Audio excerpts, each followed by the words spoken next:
The wind howled across the Montana plains like a wounded animal, carrying with it the promise of the harshest winter in decades. Jake Morrison pulled his worn leather jacket tighter around his shoulders as he stepped out of his pickup truck. The old Ford's engine ticked and groaned as it cooled, steam rising from under the hood in the frigid air. He had been driving for hours, searching for the missing cattle that had wandered off during the last blizzard.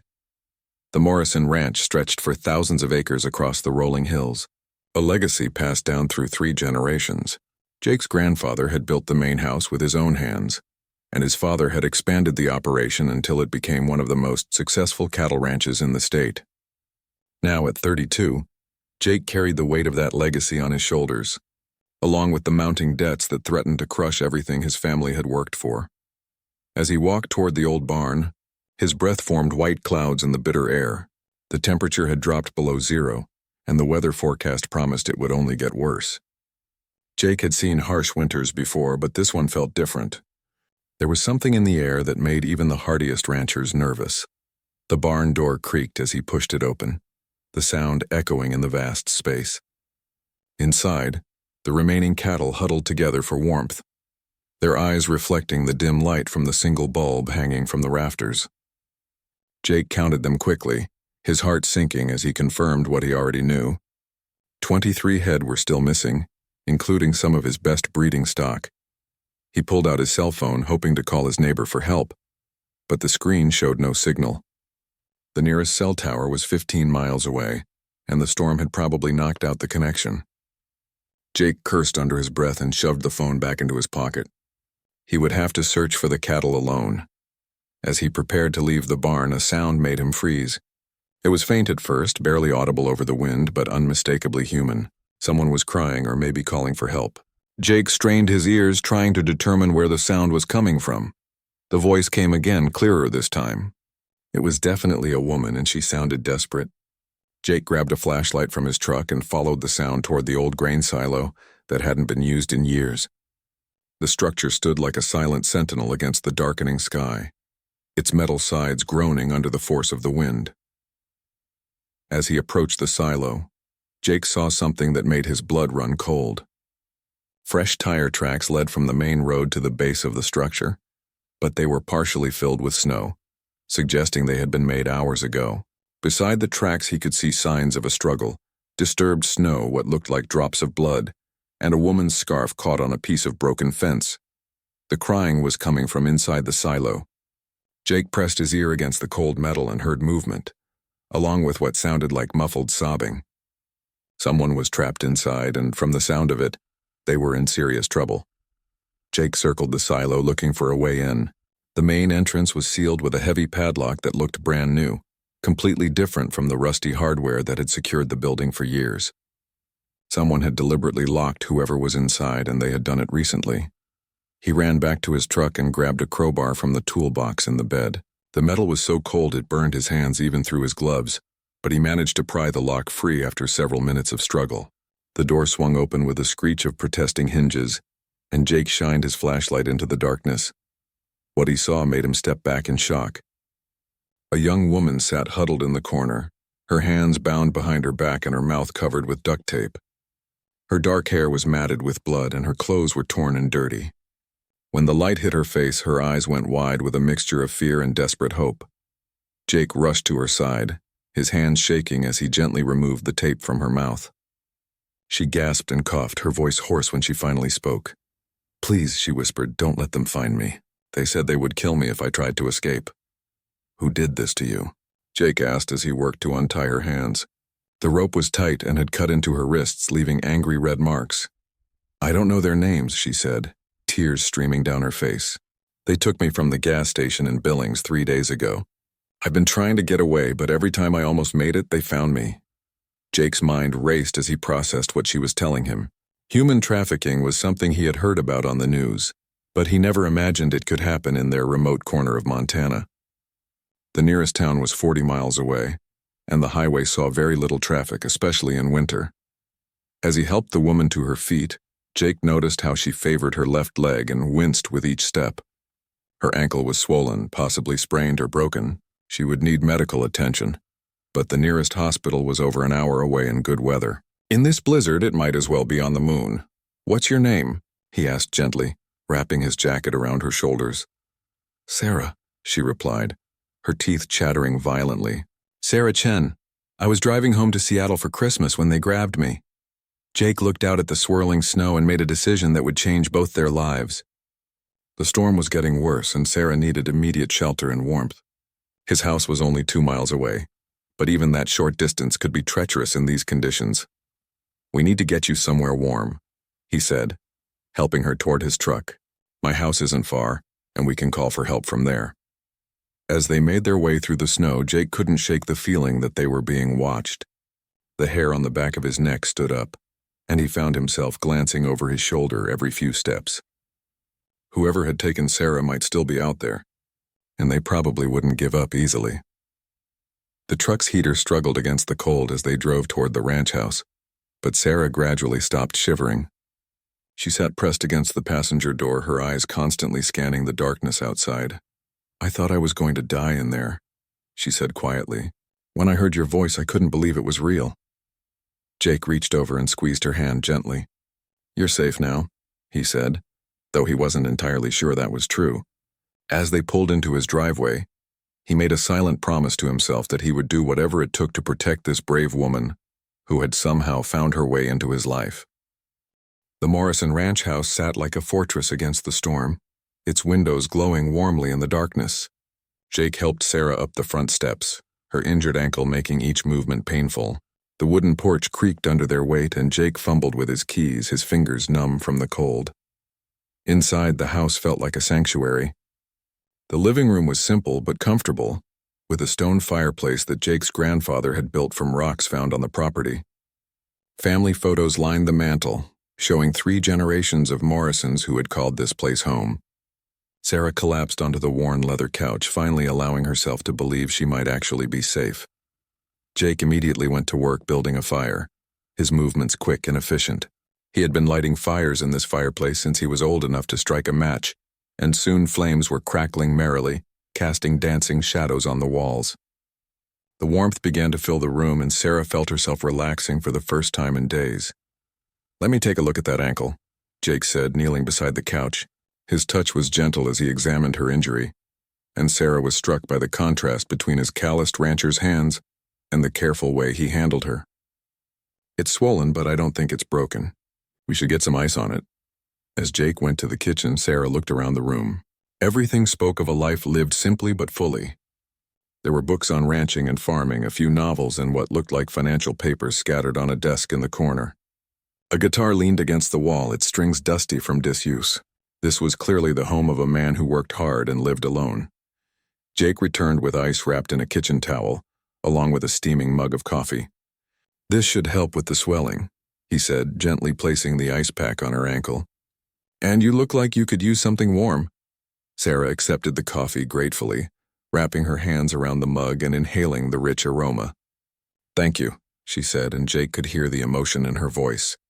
I don't know how to repay you for what you've done. You don't need to repay anything, Jake replied, settling into the chair across from her. But I do need to know more about who took you. If they're still out there, we could both be in danger. Sarah's face grew serious as she recounted her ordeal. She had been driving through Montana on her way home to Seattle, where she worked as a nurse at a children's hospital. She had stopped for gas in Billings, and while she was paying inside, 2 men had approached her car. They had seemed friendly at first, asking for directions, but something in their manner had made her uncomfortable. I tried to get back in my car quickly, she explained, but one of them grabbed me. The other one had a gun. They forced me into a van and drove for what felt like hours. I think they were taking me somewhere else, maybe out of state, but then the storm hit and they had to find shelter. Jake listened intently, his jaw tightening with anger. What did they look like?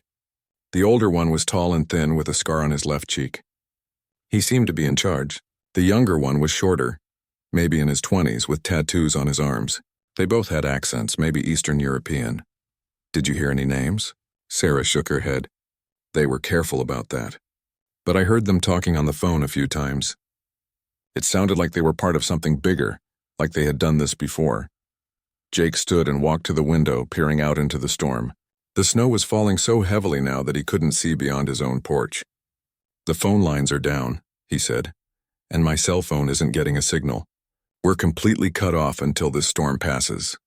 The reality of their situation settled over them like a cold blanket. They were alone in a remote ranch house with no way to contact the outside world, and somewhere out there were dangerous men who would stop at nothing to reclaim their prisoner. "I'm sorry I brought this trouble to your door," Sarah said quietly. "Maybe I should try to leave, find somewhere else to hide." Jake turned from the window, his expression firm. "You're not going anywhere in this storm. Besides, even if you could, where would you go? We're 40 miles from the nearest town, and in these conditions, you'd freeze to death before you made it 5 miles. Sarah knew he was right, but the thought of putting this kind stranger in danger made her sick to her stomach. "What if they find us here?" "Then we'll deal with it," Jake said simply. "This house has been in my family for 3 generations.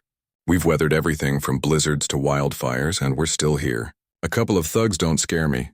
Despite his confident words, Jake was already thinking about their defenses. The house was solidly built, but it hadn't been designed as a fortress. He had a hunting rifle and a shotgun, both locked in a gun safe upstairs along with plenty of ammunition. The nearest neighbors were 15 miles away, too far to expect help even in good weather. As if reading his thoughts, Sarah asked, "Do you live here alone?" "Yeah, it's just me now. My parents died in a car accident 3 years ago, and my sister moved to Denver after college. I've been running the ranch by myself ever since." Sarah heard the loneliness in his voice and felt an unexpected surge of sympathy. This man had saved her life, and now she was learning that he had been carrying his own burdens long before she arrived. "It must be hard," she said softly. "Running a place this size alone." Jake shrugged. But Sarah could see the weight he carried. "Some days are better than others. The ranch has been struggling financially, and I've been thinking about selling. Maybe this is a sign that it's time to move on." "Don't say that," Sarah said with surprising intensity. "This place is beautiful. I can tell how much it means to you." They sat in comfortable silence for a while, listening to the storm rage outside. Sarah found herself studying Jake's face in the firelight. He was handsome in a rugged way, with strong features weathered by years of outdoor work. But it was his eyes that captivated her. They were kind and intelligent, with a depth that suggested he had seen his share of hardship. Jake, for his part, was struck by Sarah's resilience. Despite everything she had been through, she was more concerned about the danger she might be bringing to him than her own safety. Her dark hair had dried in the warmth of the fire, framing a face that was both delicate and strong. Around midnight, the exhaustion finally caught up with Sarah. Her eyelids grew heavy, and she found herself nodding off despite her efforts to stay alert. Jake noticed and quietly brought a blanket from upstairs, gently covering her as she slept. He settled into his chair with his rifle across his knees, determined to keep watch through the night. Outside, the wind continued to howl, but inside the house, Sarah slept peacefully for the first time in days. As Jake watched over her, he found himself thinking about how drastically his life had changed in just a few hours. This morning, his biggest worry had been finding his missing cattle. Now he was responsible for protecting a woman whose very presence put them both in mortal danger. But as he looked at Sarah's sleeping face, peaceful despite everything she had endured, Jake realized he wouldn't change anything.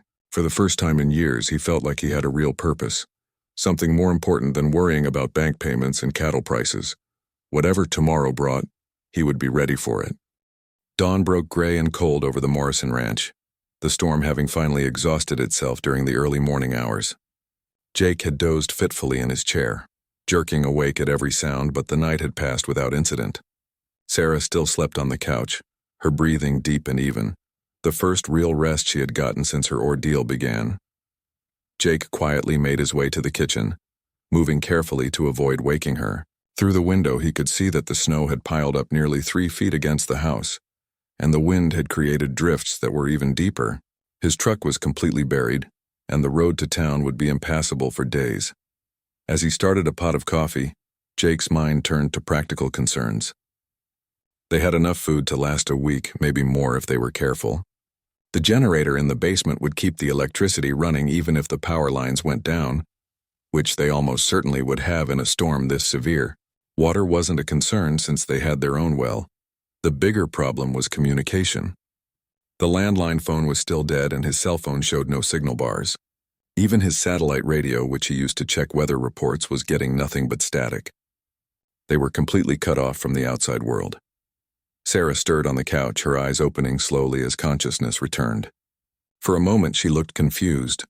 Then memory flooded back and fear flickered across her face before she recognized where she was.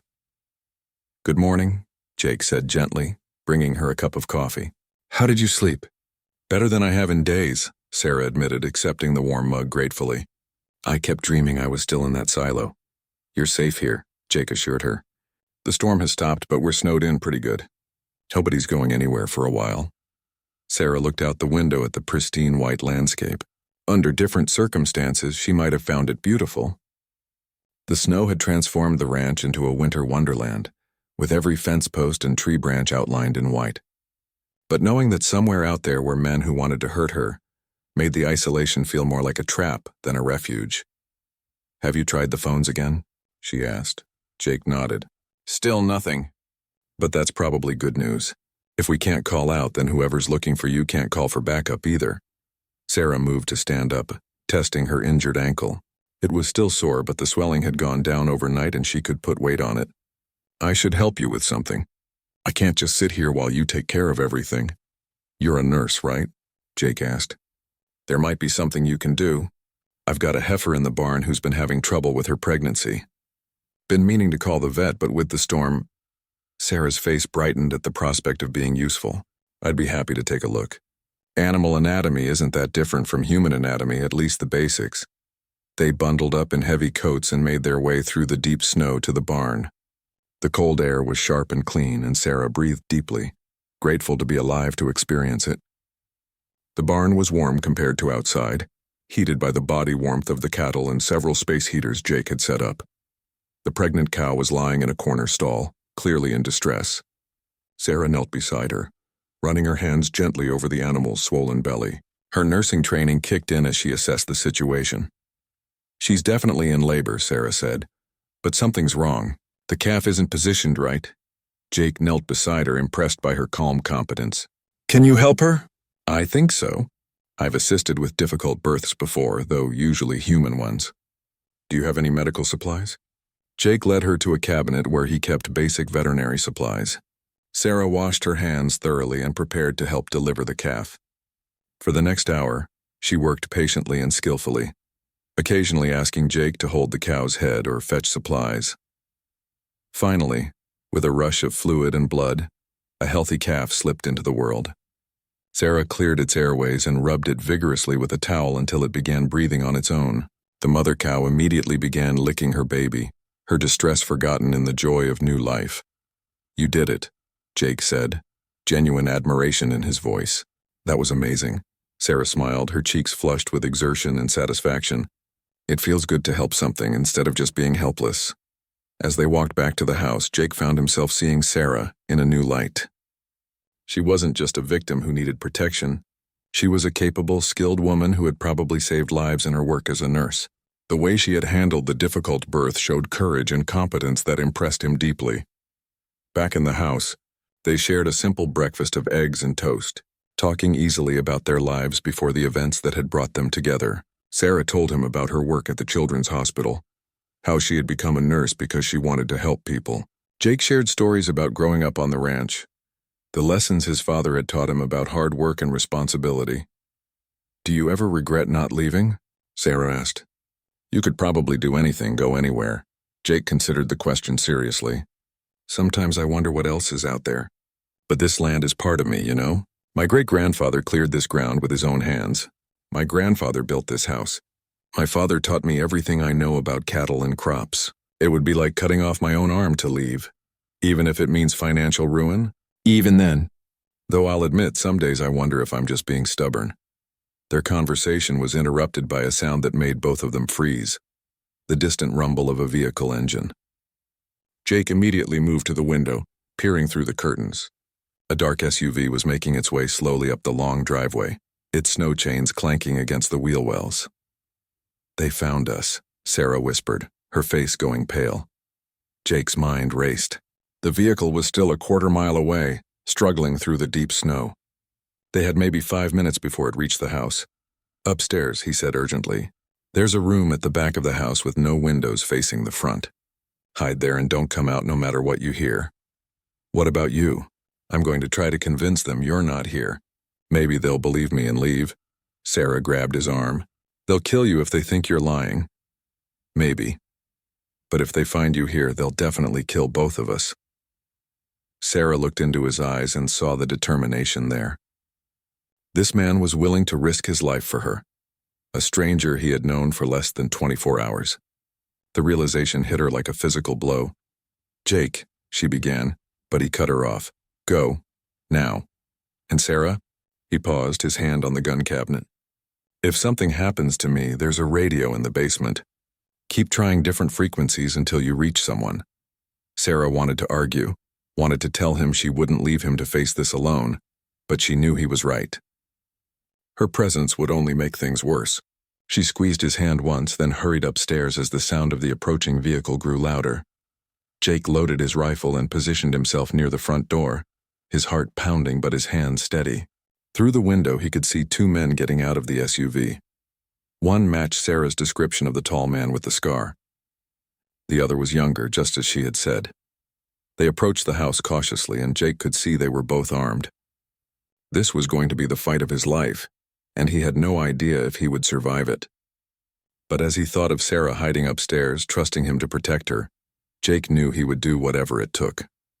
The scarred man knocked on the door, his voice artificially friendly when he called out. "Hello? We're looking for someone who might have gotten lost in the storm." "Mind if we come in and talk?"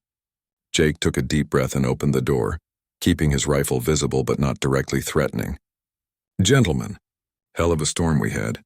What can I do for you?" The two men stood on Jake's porch, their breath forming white clouds in the frigid air. The older man with the scar tried to maintain a friendly demeanor, but Jake could see the coldness in his eyes. The younger man kept glancing around nervously, his hand resting on something inside his jacket. "Name's Victor," the scarred man said with a slight accent. "This is my associate Danny.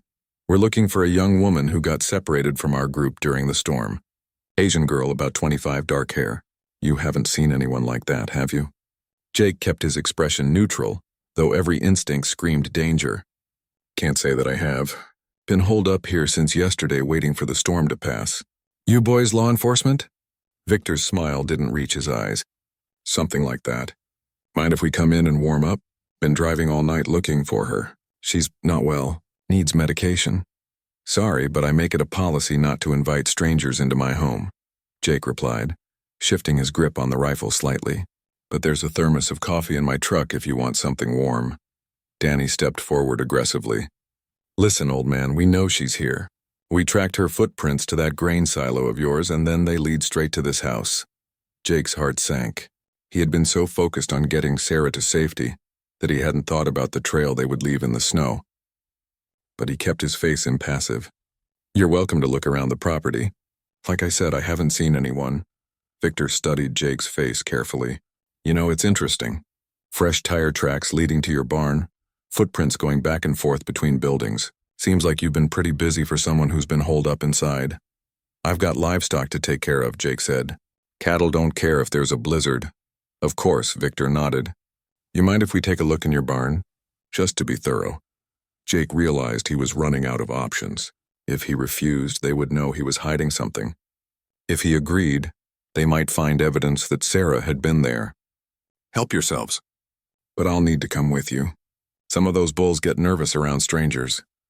The three men made their way through the snow to the barn, Jake leading the way. Inside, the cattle were calm, and there was no obvious sign that Sarah had been there earlier. Victor and Danny searched thoroughly, looking in every stall and checking behind every piece of equipment. "Fresh birth," Victor observed, noting the new calf. "You deliver it yourself?" "Yeah," Jake replied. "Had some trouble, but we managed." Victor knelt and examined the straw where the birth had taken place. Jake's blood ran cold as he realized there might be evidence of Sarah's presence, her footprints, maybe even fingerprints on the medical supplies. "Interesting," Victor said, standing up. "Very clean work. Almost like someone with medical training helped." Jake shrugged. "Been delivering calves since I was 12. You pick things up." Danny was growing impatient. "She's not here, Victor." "Maybe she kept running." But Victor wasn't convinced. No, I don't think so. She was injured, exhausted, and it was the middle of a blizzard. She's here somewhere. They made their way back toward the house, and Jake knew he was in serious trouble. These men weren't going to give up easily, and it was only a matter of time before they found Sarah or forced the truth out of him. As they approached the front porch, Victor suddenly stopped. You know what? I think we should search the house after all, just to be completely sure. I told you she's not here, Jake said firmly. Then you won't mind us taking a look. Victor's friendly facade finally dropped completely. Danny, the younger man, pulled out a pistol and pointed it at Jake. Inside, now. Jake had no choice but to comply. In the living room, Victor gestured for him to sit in his chair, while Danny kept the gun trained on him. Here's what's going to happen, Victor said, settling onto the couch where Sarah had slept just hours before. We're going to search this house from top to bottom. If we find her, maybe we let you live. If we don't find her, but we think you're lying, well, that would be unfortunate for you. And if you don't find her because she's not here, Victor smiled coldly, then we'll apologize for the inconvenience and be on our way. Jake knew Victor was lying. These men had already committed kidnapping and probably murder. They weren't going to leave a witness alive. His only hope was that Sarah would stay hidden long enough for him to find an opportunity to fight back. Danny started searching the ground floor while Victor kept watch over Jake. The younger man was thorough but careless, overturning furniture and scattering belongings. Jake winced as family photos crashed to the floor, the glass shattering. Nice place, Victor commented. Been in your family long? 3 generations, Jake replied. Shame what's happening to small ranchers these days. All that debt, all that pressure. Sometimes I wonder if it wouldn't be easier to just walk away. Jake realized Victor was fishing for information, trying to understand his situation. Sometimes, we could help with that. Our organization has resources. We could make your money problems disappear. In exchange for what? Your silence. Your cooperation when we need it. This is a very remote location, perfect for certain types of business. Jake felt sick as he understood what Victor was suggesting. They wanted to use his ranch as a way station for human trafficking, taking advantage of its isolation to hide their crimes. Not interested, Jake said flatly. You might want to reconsider. We're offering you a way out of your problems. The alternative is less pleasant. Danny returned from searching the ground floor. Nothing down here, he reported. Check upstairs, Victor ordered. Jake's heart pounded as he heard Danny climbing the wooden stairs. Sarah was hiding in the back bedroom, but would she stay hidden if she heard them getting closer? He prayed she would have the sense to remain still no matter what happened. The minutes stretched like hours as Danny searched the upstairs rooms. Jake could hear doors opening and closing, furniture being moved, drawers being pulled out. Victor watched Jake's face carefully, looking for any sign that would betray Sarah's location. Finally, Danny's voice called down from upstairs. Victor, you need to see this. Jake's blood ran cold. Victor smiled triumphantly and gestured with his gun for Jake to precede him up the stairs. As they climbed, Jake's mind raced, trying to think of some way to warn Sarah or create a distraction. At the top of the stairs, Danny stood in the doorway of Jake's bedroom, holding something in his hand. It was a strand of long, dark hair caught on the doorframe. Fresh, Danny said. And it's not his color. Victor nodded slowly. So our little bird has been here after all. The question is, where is she now? Jake remained silent, but Victor could see the truth in his eyes.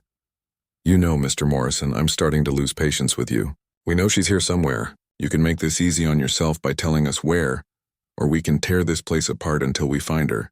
Either way, we're leaving here with our property. She's not property, Jake said quietly. She's a human being. Victor laughed harshly. She's merchandise. Very expensive merchandise that someone is paying us a lot of money to deliver, and you're interfering with a business transaction. The sound of a door creaking somewhere in the back of the house made all 3 men freeze. Victor's eyes narrowed as he gestured for Danny to investigate. Jake knew that Sarah's hiding place had been discovered, and their time was running out. As Danny moved toward the back bedroom, Jake made a desperate decision.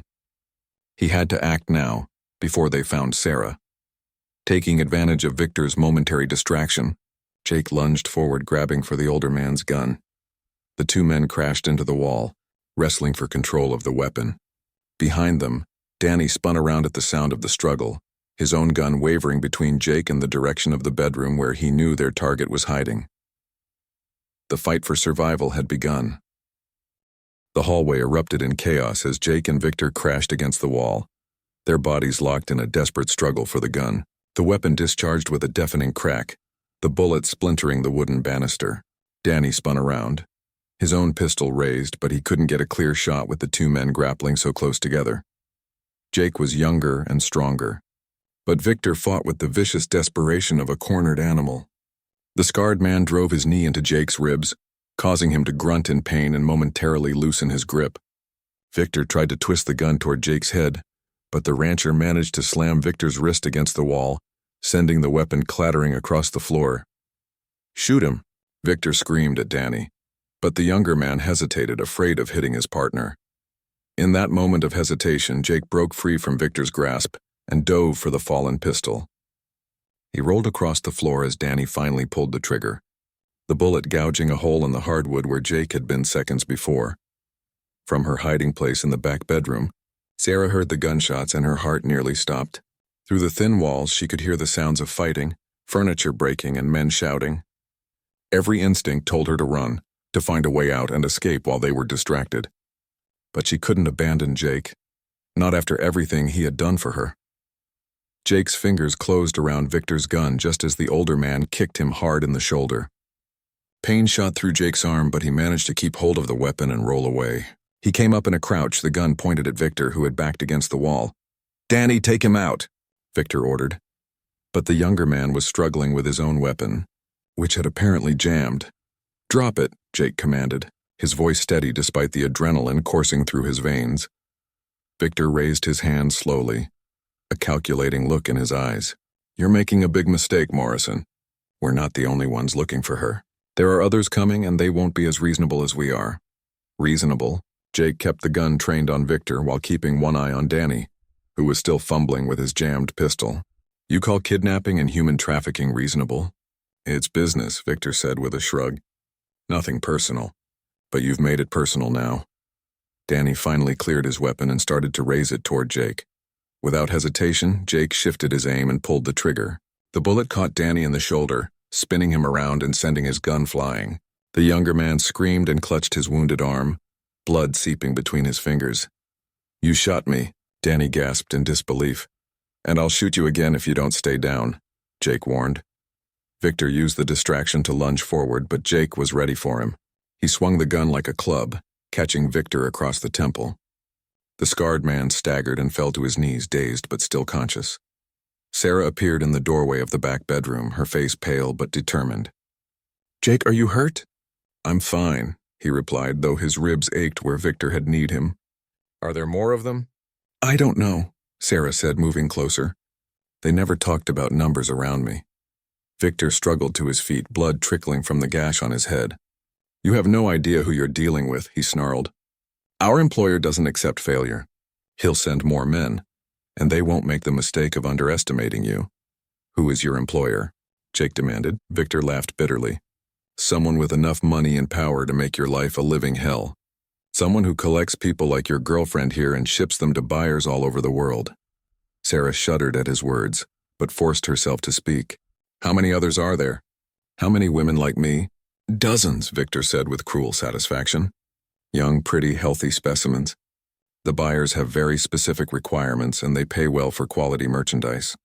Jake felt sick listening to Victor talk about human beings like they were cattle. "We need to call the police."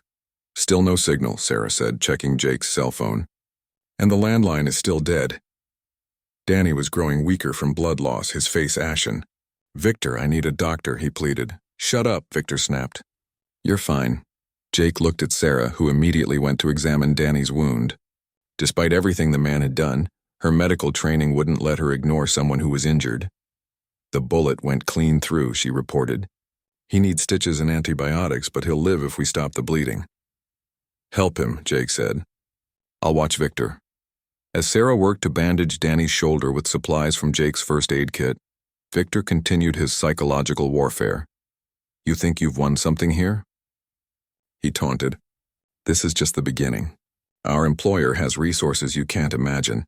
Private jets, safe houses, corrupt officials on his payroll. He'll hunt you both to the ends of the earth before he gives up. Why is she so important? Jake asked. There have to be easier targets. Victor's smile was cold and predatory. She's not just any girl. She's a nurse with specialized pediatric training. Our buyer has very specific needs for his private medical facility. She's worth a fortune to the right collector. Sarah's hand stilled as she processed this information. You mean someone specifically requested a pediatric nurse? Oh yes. Someone who needs medical care for children but can't risk using legitimate hospitals. I'm sure you can imagine the kind of person who might need such services. The implications hit Sarah like a physical blow. She wasn't just being sold into slavery. She was being sold to someone who probably hurt children and needed a medical professional to keep them alive. The thought made her stomach turn. Jake saw the horror on her face and felt his own anger intensify. We're turning you both over to the FBI as soon as we can reach them. If you live that long, Victor replied. Our employer doesn't leave loose ends. A new sound from outside made them all freeze, the rumble of another vehicle approaching through the snow. Victor's expression shifted to one of triumph. It sounds like our backup has arrived. I told you we weren't alone. Jake moved to the window, keeping his gun trained on Victor. Through the falling snow, he could see another SUV making its way up the driveway, this one larger than the first. It was moving slowly but steadily, equipped with chains and possibly a plow blade. How many? Sarah asked quietly. I can't tell, Jake replied, but we need to assume the worst. Victor began to laugh, a sound devoid of any warmth or humor. You should have just handed her over when we asked nicely. Now things are going to get very unpleasant for both of you. Jake's mind raced as he considered their options. The house was defensible, but against multiple armed attackers they would be vastly outnumbered. They had no way to call for help, and the nearest neighbors were too far away to reach them even if they could send a signal. The basement, Sarah said suddenly. You mentioned there was a radio down there. Jake nodded. It's worth a try. But someone needs to stay up here and watch these two. I'll go, Sarah volunteered. You know how to handle the guns better than I do. No, Jake said firmly. It's too dangerous. If something happens to me up here, you need to barricade yourself in the basement and keep trying that radio until you reach someone. The sound of car doors slamming echoed from outside, followed by voices speaking in what sounded like the same Eastern European language Victor and Danny had been using. Whatever was coming next, Jake knew it would determine whether they lived or died. He looked at Sarah, memorizing her face in case this was the last quiet moment they would have together. Whatever happens, don't give up. Promise me. Sarah reached out and squeezed his free hand. I promise. But you promise me something too. We're both getting out of this alive. Jake squeezed back, drawing strength from her courage. Deal. Outside, the voices were getting closer to the house. Victor's backup had arrived, and the real fight was about to begin. Heavy footsteps crunched through the snow outside, accompanied by harsh voices speaking in rapid, urgent tones. Jake counted at least 3 different speakers, maybe 4. Through the window, he could see figures moving around the second SUV, unloading equipment that looked suspiciously like military-grade weapons. Basement? Now. Jake whispered urgently to Sarah. Lock the door behind you and don't come up no matter what you hear. I'm not leaving you alone with all of them, Sarah protested. You have to. If they get both of us, no one will ever know what happened here. You're the only witness to their operation. Victor chuckled from his position on the floor. Very touching. But it won't matter. My associates outside are professionals. They'll find her wherever she hides. A sharp knock echoed from the front door, followed by a heavily accented voice. Victor, status report. Jake grabbed Victor by the collar and hauled him to his feet, pressing the gun against his ribs. Tell them everything's fine. Tell them to wait outside. Victor's eyes gleamed with malicious pleasure. And why would I do that? Because if you don't, the first bullet goes through your spine. Danny groaned from the floor, his makeshift bandage already soaked with blood. Victor, just tell them what he wants. I'm bleeding to death here. Victor considered his options for a moment, then called out in English, Small complication. Give me 5 minutes. The response came in their native language, sharp and questioning. Victor replied in the same tongue, his tone reassuring but urgent. Jake couldn't understand the words, but he recognized the rhythm of someone buying time. What did you tell them? Jake demanded. That the girl is secured, but the rancher is being difficult. They'll wait, but not for long. Sarah had made her way to the basement door, but she hesitated at the top of the stairs. The thought of leaving Jake alone against multiple armed men made her sick with worry. "The radio," Jake reminded her firmly. "That's our only hope of getting help." With a last anguished look, Sarah disappeared down the basement stairs. Jake heard the lock click into place, and he felt a small measure of relief knowing she was hidden. The basement was dark and musty, filled with the accumulated belongings of 3 generations of Morrisons. Sarah felt along the wall until she found a light switch, illuminating a space crammed with old furniture, farming equipment, and storage boxes. In the far corner, she spotted the radio setup Jake had mentioned. The equipment looked ancient but well-maintained. Sarah had no experience with radios, but desperation made her a quick learner. She flipped switches and turned dials, adjusting the frequency and speaking into the microphone. "Hello? Can anyone hear me? This is an emergency. We need help at the Morrison Ranch on County Road 47. We're under attack by armed men. Please, if anyone is listening, we need police and medical assistance." Static was her only answer. Sarah tried different frequencies, repeating her message over and over, praying that somewhere out there someone would hear her. Upstairs, Jake was running out of options. The men outside were growing impatient, and he could hear them moving around the house, probably looking for other ways in. The old farmhouse had multiple entrances, and Jake couldn't watch them all. "You're only delaying the inevitable," Victor said conversationally. "My men will breach this house within minutes, and when they do, they'll kill you slowly for the trouble you've caused. Then I guess I better make sure you don't live to see it." Jake replied coldly. A loud crash from the kitchen told Jake that his worst fears were coming true. They had found another way in. Heavy footsteps echoed through the house as at least 2 men began searching the ground floor. Jake dragged Victor toward the stairs, using him as a human shield. Danny was too weak to move, curled up on the floor and moaning softly. The wounded man would be no threat, but he might be useful as a bargaining chip. Voices called out in their foreign language, and Victor responded, his tone urgent and commanding. Jake pressed the gun harder against his ribs. "Tell them to back off or you're dead." "They won't listen to me anymore," Victor said with grim satisfaction. "I've failed in my mission. They'll complete it with or without me." "Then you're no use to me alive." "Wait," Victor said quickly. "There might be something we can negotiate." Jake heard footsteps on the stairs and knew he had seconds to act. He spun Victor around and pushed him toward the top of the staircase, just as the first attacker appeared below. The man raised his rifle but hesitated when he saw Victor in the line of fire. The brief standoff gave Jake the opening he needed. He fired twice, the bullet striking the attacker center mass and sending him tumbling back down the stairs. The man's rifle clattered away and Jake heard him groaning in pain. "One down," Jake muttered, but he knew there were more coming. In the basement, Sarah's desperate calls had finally yielded a response. A crackling voice came through the static, faint but unmistakably human. "This is Sheriff's Deputy Martinez, Billings County. I copy your emergency call. What's your exact location?" Sarah nearly sobbed with relief. "Morrison Ranch, County Road 47, about 40 miles northwest of Billings. We're trapped by armed kidnappers. They're trying to break into the house." "Copy that. We've been looking for a kidnapping victim matching your description. Help is on the way, but it'll take time to reach you in these road conditions. Can you hold out?" "I don't know. There are at least 4 of them, maybe more. They have automatic weapons. Stay on this frequency. We'll coordinate with you as our units approach."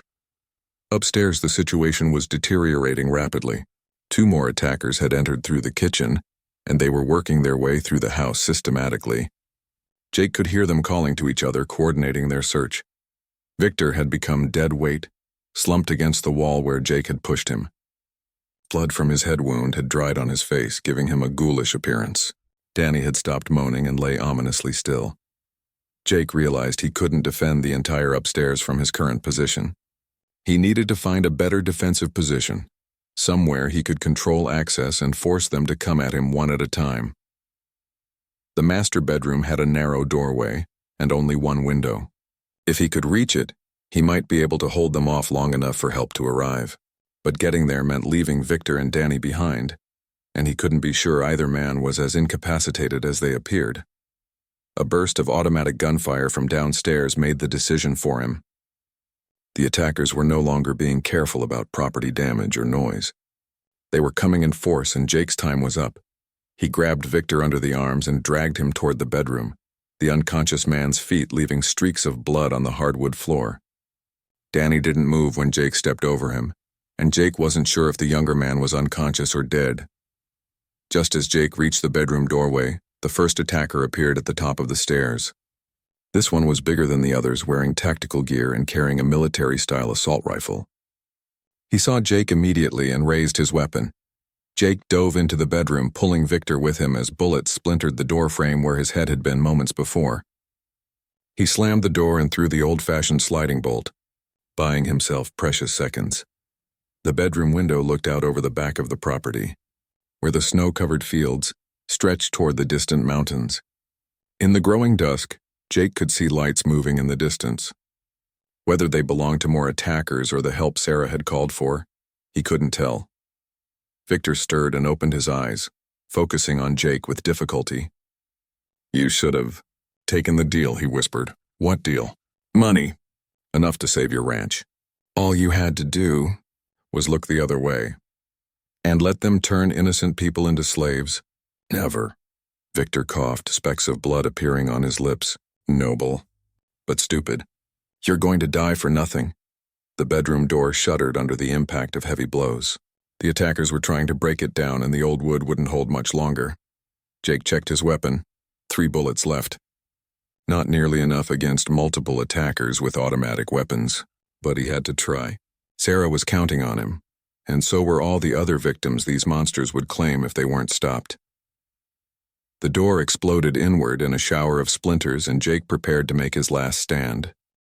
The bedroom door disintegrated under the final assault, and Jake found himself facing 3 armed men in tactical gear.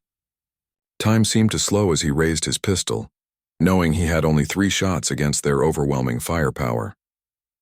The lead attacker was already bringing his rifle to bear when the sharp crack of a high-powered rifle echoed from outside. The man in front stumbled and fell, a red stain spreading across his chest. His 2 companions spun toward the window in confusion, just as another shot rang out. The second attacker dropped his weapon and clutched his shoulder, crying out in pain. Jake didn't waste the opportunity. He put his first bullet into the third man's leg, sending him crashing to the floor. Through the shattered window, he could see muzzle flashes from the tree line beyond his property. Someone was providing covering fire, and it wasn't the kidnappers. "Sheriff's Department. Drop your weapons!" The amplified voice boomed across the snowy landscape, followed by the sound of vehicles approaching at high speed. In the basement, Sarah heard the gunfire and shouted into the radio microphone. "They're here! The police are here!" Deputy Martinez's voice crackled back. "Stay down until we give the all-clear. We have multiple units surrounding the property." The remaining attackers outside began to retreat toward their vehicles, but they found their escape route blocked by police cruisers that had approached from multiple directions through the snow-covered fields. Red and blue emergency lights painted the white landscape in garish colors. Jake kept his gun trained on the wounded men in the bedroom, while Victor struggled to sit up against the wall. The scarred man's face was pale, but his eyes still held their calculating malice. "This isn't over," Victor wheezed. "Our employer has long reach. He'll find another way." "Not if you tell us who he is," Jake replied. Victor laughed, the sound ending in a coughing fit. "You think I'm stupid? I tell you nothing." Outside, the gunfire had stopped. Jake could hear officers shouting commands and suspects being taken into custody. The ordeal was finally coming to an end. Sarah's voice called up from the basement. "Jake, are you all right?" "I'm fine," he called back. "Stay down there until the police say it's safe." A few minutes later, heavily armed deputies cleared the house room by room before finally reaching Jake in the destroyed bedroom. The lead officer, a middle-aged man with kind eyes and a graying mustache, introduced himself as Sheriff Coleman. "You the rancher who's been harboring our kidnapping victim?" he asked. "I'm Jake Morrison, and yes, Sarah's in my basement. Is it safe for her to come up?" "It is now. We've got 4 suspects in custody, 3 wounded. Paramedics are on the way for medical attention." When Sarah finally emerged from the basement, she ran straight to Jake and threw her arms around him. For a moment, they just held each other, both shaking with relief and residual adrenaline. "I thought you were dead," Sarah whispered against his chest. "I thought so too," Jake admitted, his arms tightening around her. "But we made it." Sheriff Coleman watched the reunion with a small smile before getting down to business. We're going to need detailed statements from both of you. This appears to be part of a much larger trafficking operation we've been tracking. Over the next several hours, as paramedics treated the wounded and crime scene investigators photographed evidence, Jake and Sarah told their story to federal agents who had arrived from Billings. The basement radio that had saved their lives was carefully preserved as evidence, along with the vehicles and weapons the attackers had brought. Victor, despite his injuries, remained stubbornly silent about his employer's identity. But Danny, faced with serious federal charges and promises of protection, began to cooperate. The information he provided would lead to raids on trafficking operations across 3 states. As dawn broke over the Morrison Ranch, Sarah sat in the living room with a blanket around her shoulders, giving her final statement to FBI agent Rebecca Santos. The room bore scars from the night's violence, bullet holes in the walls, broken furniture, bloodstains on the hardwood floor. But it was finally peaceful. "You're very brave," Agent Santos told her. "Your testimony will help us rescue dozens of other victims and put these criminals away for life." "Jake is the brave one," Sarah replied, looking across the room where he was speaking with Sheriff Coleman. "He risked everything for a complete stranger." Agent Santos followed her gaze. "Seems like you're not strangers anymore." When the last of the law enforcement vehicles finally left around noon, Jake and Sarah found themselves alone in the damaged house. The silence felt strange after the chaos of the past day and night. "So what happens now?" Sarah asked. Jake looked around at the destruction. "I guess I start cleaning up and fixing what can be fixed. Insurance probably won't cover most of this." "I mean with us," Sarah said quietly. "I have to go back to Seattle eventually, testify at trials, get back to my life." Jake felt his heart sink. In all the excitement, he had almost forgotten that Sarah had a whole life waiting for her hundreds of miles away. Their connection, forged in crisis, might not survive the return to normal life. "Of course," he said, trying to keep the disappointment out of his voice. "You have your job, your patients who need you." Sarah studied his face, seeing the hurt he was trying to hide. "I do have responsibilities there, but I also have something here I never expected to find." "What's that?" "Someone worth staying for." Sarah moved closer to him, her hand finding his. "I know this is crazy. We've known each other for less than 2 days, and most of that time we were running for our lives. But I've never felt as safe with anyone as I do with you." Jake's face lit up with hope. "Are you saying what I think you're saying?" "I'm saying that Seattle has plenty of hospitals, but Montana only has one Jake Morrison."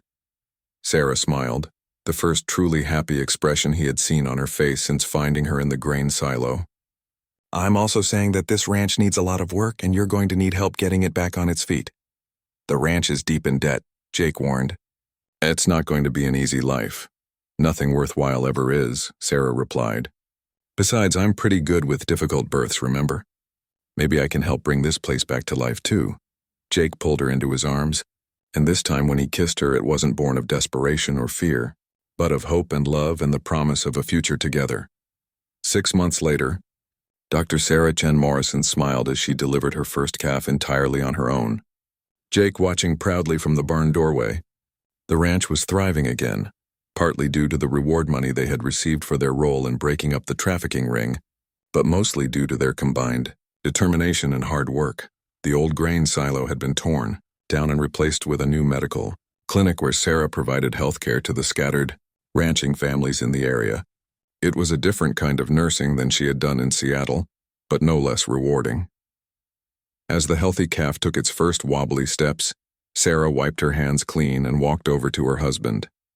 "Another successful delivery," she announced. "Best ranch hand I ever hired," Jake said, pulling her close. "Even if you did demand pretty expensive benefits." "Hey, you're the one who proposed," Sarah laughed. "I just said yes." That evening, as they sat on the front porch watching the sunset paint the Montana sky in brilliant oranges and purples, Sarah reflected on the strange path that had brought them together. What had started as the worst experience of her life had become the foundation for the best. "Do you ever regret leaving Seattle?" Jake asked, as if reading her thoughts. Sarah considered the question seriously before answering. "I miss some things about city life, but I wouldn't trade this for anything. We built something real here, something that matters." Jake squeezed her hand and smiled. "I love you, Sarah Morrison. I love you too." "Jake, and I'm never letting you go." As the stars began to appear in the vast Montana sky, they sat together in comfortable silence. Two people who had found each other in the darkest of circumstances and built a life filled with light. The Morrison Ranch would continue for another generation. And this time, it would be a true partnership between two people who understood that love, like the land itself, required constant care and attention to flourish. In the distance, a coyote howled at the rising moon, but the sound no longer seemed lonely or threatening. It was simply part of the wild beauty that surrounded their home, a reminder that they had survived the storm and found something precious in its aftermath. They were home, they were together, and they were finally truly safe.